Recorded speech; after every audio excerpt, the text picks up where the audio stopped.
President Trump announcing he will meet face-to-face with Putin within a matter of days, insisting that this will be different than their last red carpet meeting in Alaska. I would say within 2 weeks or so, pretty quick. Marco Rubio is going to be meeting with his counterpart, as you know, Lavrov, and they'll be meeting pretty soon. They're going to set up a time and a place very shortly. Maybe it's already set up. Alaska actually set a stage, and that wasn't very long ago, but it set a stage. You have to understand, I came into this situation. I didn't start this war. Trump's announcement coming after he spoke to Putin on the phone for a really long time, 2.5 hours. And the Kremlin actually says that Putin asked for the call.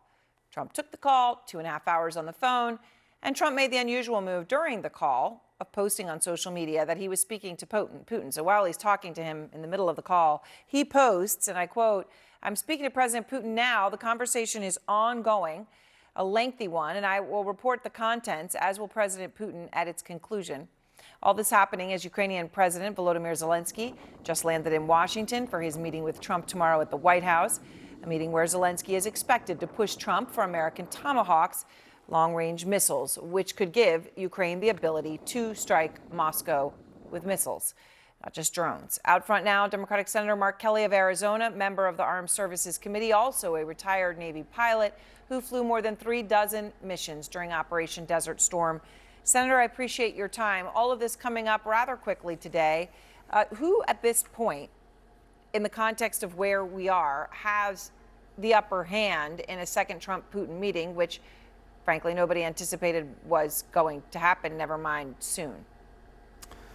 Well, I think the president made it clear things happen in 2 weeks. We hear that a lot from him. This is going to be in 2 weeks. It's obvious to me that Putin is stringing along Donald Trump.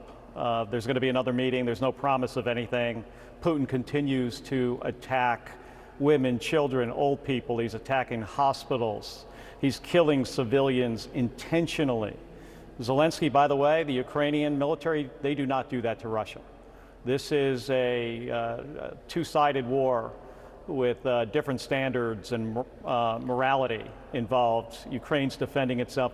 I think the president needs to sanction Russia significantly and put some real conditions before getting any kind of a meeting. That's what any other president would do. I mean, he's going to roll right in there like he did in Alaska and get nothing for it.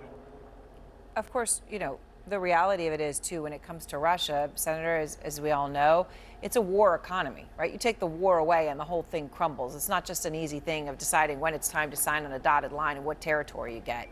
And the Kremlin said that Trump told Putin that he would, quote unquote, take into account Moscow's concerns. Right, what their concerns are, and also their concerns about those Tomahawk missiles that could hit Moscow that Zelensky has repeatedly asked for. Putin says that giving those to Ukraine would cause significant damage to Moscow-Washington relations. So where do you think this stands? I mean, I remember back, of course, when it was the bombers that were the big issue back and forth, right? But it has been the Tomahawks now for quite some time. Well, I met with Zelensky a couple weeks ago. We spoke about this. This was the same day he had the meeting with Donald Trump where Trump said that he would consider giving him Tomahawk missiles. I'm supportive of giving Ukraine more combat power. If we could figure out how to have a land version, launched version of the Tomahawk. Currently, we use Tomahawks on ships and submarines, but if we could figure out that piece of this, it's going to take a little design work and some manufacturing. I would be supportive of that. The Tomahawk goes up to about 1,600 miles. It's got a larger warhead. It could be a significant increase in their capability. But we've got to make a decision on it. It's ridiculous to just continue to discuss it. President Trump just said that he's going to meet with Russian leader Vladimir Putin in Hungary in the next couple weeks. After a marathon 2.5-hour call with Putin earlier today, this comes less than 2 months after that ultimately fruitless summit in Anchorage, Alaska. After that meeting, sources tell CNN, Trump changed his mind and ramped up U.S. intelligence sharing with Ukraine. Trump also recently floated the idea of arming Ukraine with long-range Tomahawk missiles. Tomorrow, President Trump meets with Ukrainian President Volodymyr Zelensky, who just touched down in Washington, D.C. CNN's Matthew Chance is live for us in Moscow. And Matthew, what did Kremlin officials say about this call, specifically when it comes to the Tomahawk missiles Zelensky wants? Oh, well, they were very positive, Jake, about the call. They said it was constructive. They said it was positive. They said it was in an atmosphere of trust, I think is the phrase that was used in one of the Kremlin readouts that I saw.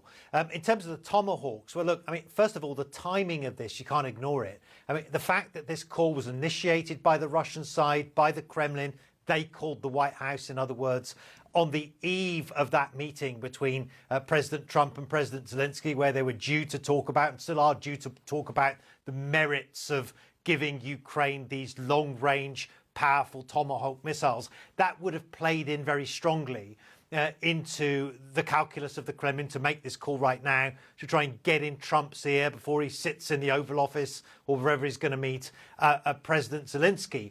Putin told Trump what he's been saying publicly for some time, which is that these missiles, these Tomahawks, even though they've got a long range of more than 1,500 miles, even though they could potentially target Moscow and St. Petersburg, major Russian cities, they could help Ukraine target energy infrastructure locations around the country, at least in the European part of Russia.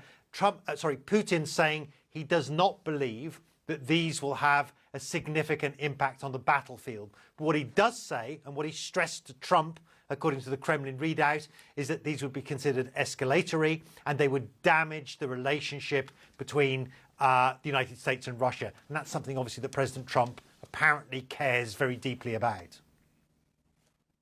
Tell me what you think the significance is of Budapest, Hungary, being the potential meeting place for this second proposed Trump-Putin summit.